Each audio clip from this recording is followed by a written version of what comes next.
Okay, so Chapter 4 for Black Clover Mobile will be releasing on the 8th of June 2023, but what does this mean you should do? Well, this means that you should 100% be saving your story tickets, you know, a few however many hours before the patch drops, because you're going to want as many story tickets as you possibly can, because, you know, you're going to want to be able to play as much of the, you know, the chapter as you possibly can to get all the rewards, see all the cutscenes, and, you know, get as much progression done as possible. Now, obviously, this is because, you know, if you know, update your game to the latest patch, and then you had 0 story tickets, then you wouldn't be able to do much within the next patch. So also just so you can, you know, enjoy the next patch, you know, a lot more for when it first drops, so you can just play it straight away, play the new chapter, and have as much fun as possible. And then also we have some screenshots from the chapter, like we got Licked, and then we got the old woman, I can't remember her name, who takes care of all the orphans, like Marie, Ghost's sister, and all that lot. So we'll be able to get those funny interactions with like Ghost and Asta and Marie and all that lot, which is going to be really cool. We're going to get the 2 brothers. I can't remember their names either, but there's 2 brothers that, you know, were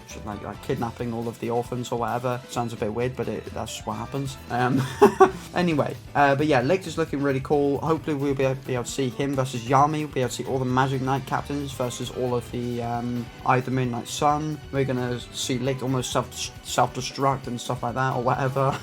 Or whatever he did, I can't remember, it's been such a long time. But yeah, it looks like it's going to be a very, very good chapter. I cannot wait. Hopefully it'll be a decently long chapter, and hopefully they don't cut out, you know, a lot of the stuff from like the anime, manga, or whatever, depending on what you watched. But it should be a good chapter regardless. And then actually, depending on, what part of the world you live in, either later today or tomorrow, we'll be getting our very first maintenance for the game, where we'll be getting a lot of, you know, quality of life improvements and some other stuff as well. So first thing that we're getting in on the 31st, we'll be getting a change of criteria for subtracting behavioral power. The standard for deducting the behavioral power of the behavioral power based stage, such as general challenges, limited time, etc., will be improved by subtracting when winning. It's always nice, very cool. And then more importantly, we have arena improvement, where the maximum possession of arena tickets or stamina will be increased from 5 to 10, literally getting the double amount, meaning, you know, we'll never, you know, be stressing too much about how much stamina we have to, you know, use and spend or whatever. It's really, really handy. And then the arena match opponent renewal time is reduced from 10 to 5 minutes, and so this was the function where you could reset your opponents every 10 minutes or so, and then, you know, if you wanted to reset them again, you could spend a bit of gold or Yule, I think it's called, or black crystals. And obviously this is very nice because, you know, we can just reset our opponents more often, because for a lot of free-to-play players, you really, really, really have to pick and choose who you want to fight in order for you to get the best possible results. And then also just talking about the renewal cost from using gold and black crystals, the gold portion of it is being reduced from 30,000 to 3,000, so it's literally a tenth of the amount, and then the black crystals is going from 30 to 10, so a third of the amount, which is really, really, really good. I like these changes a lot. And then finally, the actual charging time for the arena ticket stamina will be reduced from 3 to 2 hours, meaning we'll be able to play PvP a lot more often, a lot more frequently, and have a lot more fun, because I feel like Arena was the game that people, you know, want to play the most. And then we're having some more, you know, quality of life changes. One being quest completion gift improvement, where you'll be able to gain additional story tickets, will be rewarded based on, you know, how far you've progressed through the story. So on Chapter 2, Episode 5, you'll be given 2 additional story tickets. And then on Chapter 3, Episode 2, you'll gain another 3 additional tickets, which are very, very handy, because, you know, you're really, really, really going to want to get as many story tickets as possible. So hopefully when this patch drops, we'll be able to get a bunch of those and be able to use them to farm for some, you know, really good rewards. And then next up is the improvement of friendship points, where you can just, because before you could hold up to 400 friendship points per day or gain, and now you can gain up to 800 per day, which is really, really handy, because, I mean, you can get some SSR skill pages from the friendship banner, so it can never hurt, you know. It's one of those things where, you know, you'll take it, but you don't really care too much. And then next up we have the opening of the subjugation war and adding exchange products. So I think this is going to be, I think it's a game mode that I think we'll be able to play.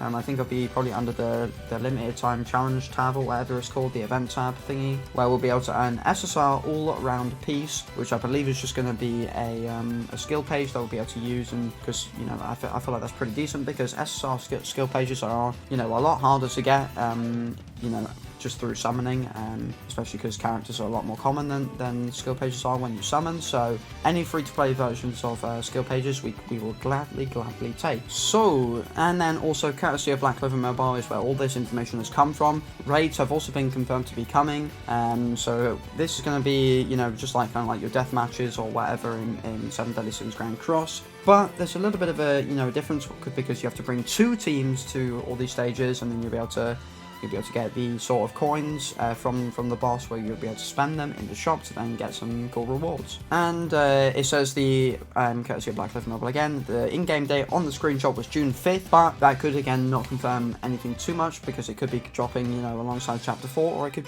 be dropping earlier. Who knows? We will have to see. And my only qualm with this thing is the whole 2 teams thing with this raid or deathmatch, whatever you want to call it, is that I feel like not a lot of people have even, you know, maxed out their first main team and gotten 4 LR characters. So I feel like, you know, it's going to be really tricky for some people to begin with, because especially on the later difficulties, because not everybody has 8 built out LR characters, and I feel like not even a lot of pay-to-play players will have that yet. Maybe I could be wrong, but yeah, I feel like this could maybe be a bit difficult when it first releases. Obviously, it'll become really easy, you know, the more we progress. But I think for when it first releases, I feel like it could be pretty damn tricky. So yeah, overall, not gonna lie, the next few upcoming patches look really good, look really fun.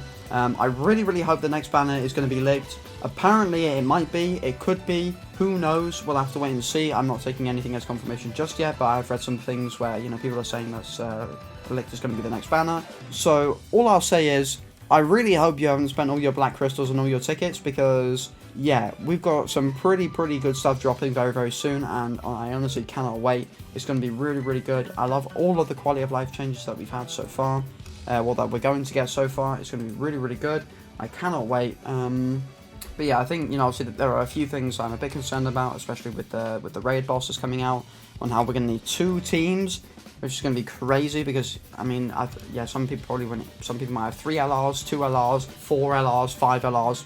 I doubt a lot of people will have 8. So yeah, I feel like, you know, the very end game of this raid boss is going to not be available to a lot of the players, which is what it is. But at the end of the day, it should still be playable if you've been playing from day 1. But yeah, I think hopefully it'll be a little bit fun. Shouldn't be too bad, and I really hope the exchange shop rewards will be really good. Hopefully we can get some really cool rewards, like stamina refreshes, story tickets. Maybe we can get some from those. That'd be great. But more importantly, like I said before, we can only hope that it's going to be leaked that comes out. So yeah, fingers crossed it's going to be leaked. But that is going to be it for me for today's video. So make sure you like and subscribe, and I'll see you in the next video. Peace!